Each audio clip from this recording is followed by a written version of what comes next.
تو وہ ایک امریکہ تھا اور ایک سعودی عرب، اور سنا ہے کہ کچھ ممالک جن سے سفارتی تعلقات تھے انہوں نے اپنا اثر و رسوخ استعمال بھی کیا، لیکن زیاد صاحب نے مسترد کر دیا.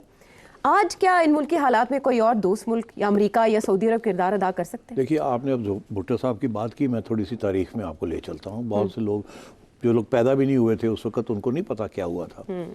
ابھی حال ہی میں ہمارے دوست اعزاز سید صاحب نے ایک انٹرویو کی ہے ایک ڈپٹی سپرنٹینڈنٹ کی، جو کہ اس وقت اس جیل میں تھے جہاں بھٹو صاحب کو لایا گیا تھا اور پھانسی سے پہلے، اور وہاں رکھا گیا تھا اور وہیں سے پھر انہیں لے جایا گیا پھانسی گھاٹ اور وہاں سے ان کی پھانسی ہوئی. ان کی انٹرویو کی ہے قریشی صاحب، مجید قریشی صاحب. بڑی اچھی انٹرویو، سب کو دیکھنی چاہیے.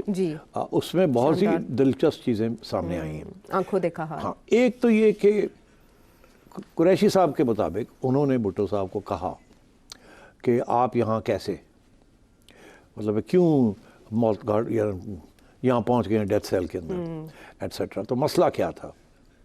تو انہوں نے اس کو کہا کہ اس میں امریکہ کا رول ہے. اچھا. اور یہ بھی کہا کہ کیوں امریکہ ان کے خلاف ہو گیا تھا. انہوں نے یہ کہا کہ کیونکہ میں نے ایک اسلامک بلاک بنانے کی کوشش کی تو اس لیے امریکہ میرے خلاف ہو گیا تھا. اور دوسرا یہ کہ نیوکلیئر پروگرام، کیونکہ انہوں نے اناؤنس کیا تھا کہ نیوکلیئر پروگرام شروع کرنا، تو انہوں نے حوالہ دیا اس کا کہ اس وجہ سے مجھے میرے ساتھ یہ ہو رہا ہے. تو آپ نے ذکر کیا عمران خان صاحب کا، میرا خیال ہے عمران خان صاحب نے، وہ کہتے ہیں ٹیک اے لیف آؤٹ آف مسٹر بھٹوز بک. انہوں نے بھی پڑھا ہوگا، یہ ساری باتیں پڑھی ہوئی ہوں گی، اور انہوں نے بھی اسی طریقے کے ساتھ یہ حوالہ دیا اور امریکہ کی طرف توجہ دی. مگر میں سمجھتا ہوں کہ اس کیس میں اور اس کیس میں بڑا فرق ہے. یہ کیس بالکل امریکہ نے یہ نہیں کہا کہ ان کو نکال دیں. ناراضگی اپنی طرف ایک بات ہوتی ہے، یا مگر یہ نہیں ہوتا کہ جی اس طریقے سے آپ کسی کو کہیں کہ گورنمنٹ کو فلانے کو نکال دیں، ایسے نہیں ہوتا. تو یہ عمران خان صاحب نے اس کو استعمال کیا ہے، مگر اس میں حقیقت وہ نہیں ہے کہ جی امریکہ کی وجہ سے ان کو نکالا گیا، ایسی بات نہیں ہے. بھٹو صاحب یہ سمجھتے تھے کہ یہی بات ہے، مگر ایکچولی ضیاء الحق صاحب یہ سمجھتے تھے کہ بھٹو جیسا شخص، کیونکہ انہوں نے کہا تھا، وہ بھی ہسٹری کا حصہ ہے، کہ اگر یہ زندہ رہ گیا تو یہ مجھے چڑھا دے گا، کسی ایک کو جانا ہوگا. تو اس وقت امریکہ کی کوئی سوچ نہیں رہا تھا. اس وقت یہی سوچ رہا تھا ضیاء الحق کہ اگر ان کو چھوڑنا نہیں ہے ہم نے. تو میں یہ سمجھتا ہوں کہ ایک تو یہ بڑی دلچسپ بات انہوں نے بتائی ہمیں. دوسری دو باتیں اور انہوں نے بتائیں جس کا ذکر ہو جانا چاہیے. ایک تو انہوں نے یہ کہا کہ بھٹو صاحب کو جس رات ان کو لے جانا تھا تو ان کو کہا کہ بھی آپ کچھ کہنا چاہیں گے تاریخ ہمیں، وہ ول ہوتی ہے نا، آپ جو کہتے ہیں وصیت، تو کوئی وصیت کرنا چاہیں گے. وہ مولوی بھی آ گئے تھے وہاں. تو بھٹو صاحب نے کہا میری وصیت جو ہے وہ تاریخ میں لکھی جائے گی، مجھے کہنے کی کوئی ضرورت نہیں. یہ بڑا ایک بہادر شخص کا یہ جواب تھا. مگر ایک اور اس سے بھی زیادہ دلچسپ بات وہ یہ تھی کہ وہ آخری وقت تک انہیں یقین نہیں آ رہا تھا کہ انہیں سزائے موت امپلیمنٹ کی جائے گی. ان کا خیال تھا یہ بیسکلی دھمکی ہے، ڈرامہ ہے، اور ان کو کمزور کرنے کی کوشش کی جا رہی ہے، ان کو بریک کرنے کی کوشش کی جا رہی ہے. اور قریشی صاحب کا یہ کہنا ہے کہ جب ان کو اٹھایا گیا اس رات کو تو انہیں یقین نہیں آ رہا تھا کہ یہ، وہ ابھی بھی سمجھ رہے تھے کہ یہ سارے جو ہیں یہ ڈرامہ کر رہے ہیں. اور پھر جب انہیں احساس ہوا کہ شاید یہ سیریس ہے سارا معاملہ، تو پھر انہیں اسٹریچر پہ وہاں سے لے جانا پڑا. وہ تھوڑے سے انسٹڈی تھے آن ہز فیٹ. اینڈ مگر جب وہاں پہنچے تو یہ قریشی صاحب کا یہ کہنا ہے کہ جب وہ اس جگہ پہ پہنچے تو قریشی صاحب نے کہتے ہیں میں نے ان سے کہا کہ آپ اٹھیے اینڈ چل کے چلیے. تو ایک دم اٹھ گئے اور پھر چل کے سیڑھیاں چڑھ کے اوپر چڑھے اور کھڑے ہو گئے. اور آخری ان کے لفظ یہ تھے کہ یہ جو آپ نے میرے سر پہ یہ کالا کپڑا چڑھا دیا ہے، اس کی کیا ضرورت ہے، اس کو اتارو. I can face the death. ہاں، I can face the death. تو اس وقت قریشی صاحب کہتے ہیں کہ میں نے کہا کہ نہیں، یہ قانون کا حصہ ہے کہ یہ ایسے ہی ہوگا. سو آئی تھنک اس قسم کی سچویشن تھی، اور اس میں کوئی شک نہیں ہے کہ کچھ پریشر تھا فرام سرٹن کنٹریز ضیاء الحق کے اوپر، مگر انہوں نے مسترد کر دیا. انہوں نے کہا کہ اسی لابی کا سیاستدانوں اور بات وہی تھی کہ یہ رہ گیا تو میں نہیں رہوں گا، کیونکہ انہوں نے جو حرکت کی تھی it was treason, it was high treason. تو وہ تو پھر بچتے نا اگر بھٹو صاحب واپس پاور میں آ جاتے تو. ٹھیک ہے. تو اب اس قسم کی سچویشن بعد میں یہی ایپیسوڈ نواز شریف صاحب کے کیس میں بھی دہرائی گئی.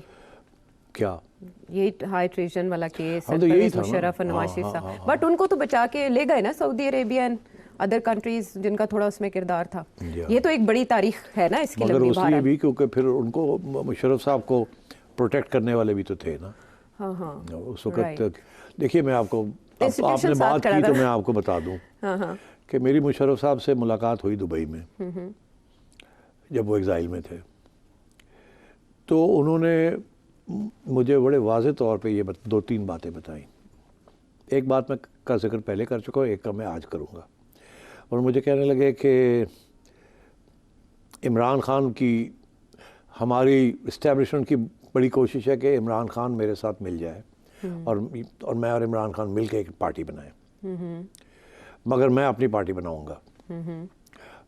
میں ان کو یہ بھی خوش فہمی تھی کہ میں اب بڑا پاپولر ہوں تو میں پارٹی بناؤں گا. تو میں اس وقت یہ سوچ رہے تھے, پارٹی بھی بنائی. جی بالکل ان کی پارٹی. تو اس وقت ان کا یہ کہنا تھا, اب میرا خیال ہے شاید یہ بات صحیح ہے یا نہیں صحیح, مگر انہوں نے جو کہا میں وہ ریپیٹ کر دیتا ہوں.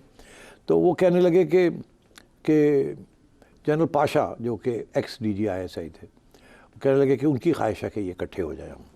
اور انہوں نے یہ بھی کہا کہ جنرل پاشا جو ہے وہ مجھے ان کا جو رویہ ہے میری طرف وہ اچھا ہے, مگر ساتھ ہی اشارہ کیا کہ جنرل کیانی کا رویہ ٹھیک نہیں ہے. یہ تو مجھے پھر جنرل کیانی سے ملاقات ہوئی میری اس میٹنگ کے بعد ایک ڈنر پہ کہیں. تو بیٹھے ہوئے تھے میرے ساتھ, تو میں نے بتایا ان کو, میں نے کہا جی جنرل صاحب مشرف صاحب جو ہیں وہ سمجھتے ہیں کہ آپ نے ان کے ساتھ ٹھیک نہیں کیا. تو جنرل کیانی نے کوئی جواب نہیں دیا. ان کی عادت تھی کم ہی بات کرتے تھے. تو مگر ظاہر ہے انہوں نے کہا ہاں وہ تو یہی سوچیں گے, سم تھنگ لائک دیٹ. تو یہ چیزیں بھی چلی ہیں یہاں, اس قسم کی باتیں بھی ہوئی ہیں. تو اب خان صاحب جو جس کھاتے میں پڑے ہوئے ہیں اس وقت, وہ تو کچھ بھی نہیں ہے, توشہ خانہ تو یہ اور وہ, اس میں تو کوئی اس قسم کی سنجیدگی ہے ہی نہیں, سنجیدگی جو کہ بھٹو صاحب کا جو کیس تھا. اسی لیے میرا یہ موقف ہے کہ یہ معاملہ طے ہو سکتا ہے. یہ نہیں ہے کہ خان صاحب یا ایک رہے گا یا دوسرا رہے گا, ایسی بات نہیں ہے. ٹھیک ہے. ابھی کچھ لوگ جو ہیں وہ ایک کو یہ کہہ رہے ہیں کہ جی یا آپ رہیں گے یا وہ رہیں گے, دوسرے کو بھی یہی کہہ رہے ہیں یا آپ رہیں گے یا وہ رہیں گے. یہ لوگ جو ایسی باتیں کرتے ہیں ان کے اپنے مفاد میں ایک کا رہنا یا دوسرے کا نہ رہنا ہے. بالکل ان لوگوں کی باتوں میں نہیں آنا چاہیے, اور یہ کہ ملک کا سوچنا چاہیے خان صاحب کو بھی اور باقی حضرات بھی جو ہے جو کہ انوالوڈ ہیں ان چیزوں میں, جس کے اندر سیاسی لیڈرز بھی ہیں اور اسٹیبلشمنٹ کے لیڈرز بھی ہیں. ان کو سوچنا چاہیے how to find a way out. Because دیکھیے یہ چیزیں جو ہے نا, یہ ان دی اینڈ راستہ نکالنا پڑتا ہے. اگر آپ خود نہیں راستہ نکالیں گے تو تاریخ وہ نکالے, چاہے اس میں دیر ہو جائے, لیکن اور وہ پھر اتنا اچھا راستہ وہ نہیں ہوتا. اگر سوچا سمجھا راستہ نکالا جائے تو اچھی بات ہوتی ہے. اب خان صاحب بھی یہ بات سمجھتے ہیں اور خان صاحب کے سپورٹرز بھی یہ بات سمجھتے ہیں. بات کہیں اور سمجھنے کی ضرورت ہے, کہیں اور سمجھنے کی ضرورت ہے. لیکن سر صاحب جتنے واقعات آپ نے ہسٹری جس انداز میں آپ نے بتائی, میرا خیال ہے آپ کو ایک یادداشت, اپنی یادداشتوں میں مبنی ایک کتاب ضرور جلد چھاپنی چاہیے. ہم سب انتظار کریں گے. اس میں بھی پھر یہاں کینچی لے کے کوئی آ جائے گا.